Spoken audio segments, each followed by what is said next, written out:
40,000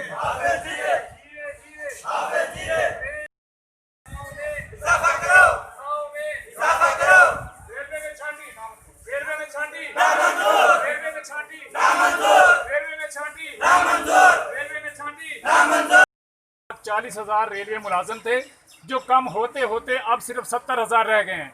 उस वक्त 21वें स्केल का एक जीएम पूरे पाकिस्तान रेलवे को कंट्रोल करता था और उसके नीचे 4 चीफ हुआ करते थे। इस वक्त 22वें स्केल के 2 अफसर मौजूद हैं और 21वें स्केल के 13 और 20वें स्केल के 38 जो है वो अफसर इस वक्त मौजूद हैं और 17, 18, 19 के लातदाद हैं।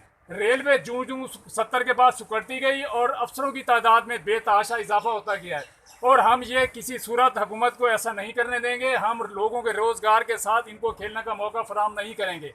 हमारा मुतालबा है कि इनको फौरी तौर पर इनको पक्का किया जाए, तनख्वाहों में 100% इजाफा किया जाए और रेलवे मुलाजमीन और बेवगान के बकाया जात वाजबात जो 10 अरब रुपए के करीब हैं वो फौरी तौर पर अदा किए जाएँ। प्रेम यूनियन CBA ने जो चार्टर ऑफ डिमांड हुकूमत को पेश किया है उसे भी फौरी तौर पर मंजूर किया जाए, वरना इंशाअल्लाह दमादम मस्क अंदर होगा। TLA मुलाजमीन और PM पैकेज के मुलाजमीन को निकालने के लिए हुकूमत ने हिकमत अमली बनाई है।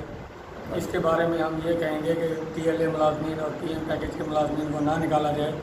इससे बहुत सारे घर मुतासर होंगे और घरों के चूल्हे ठंडे हो जाएंगे। हमारी हुकूमत से यही अपील है कि PM पैकेज के मुलाजमीन और TLA के मुलाजमीन को फिलफौर पक्का किया जाए और तनख्वाहों में 100% इजाफा किया जाए, क्योंकि महंगाई जिस तनासब से बढ़ रही है उससे तनख्वाह बहुत कम है।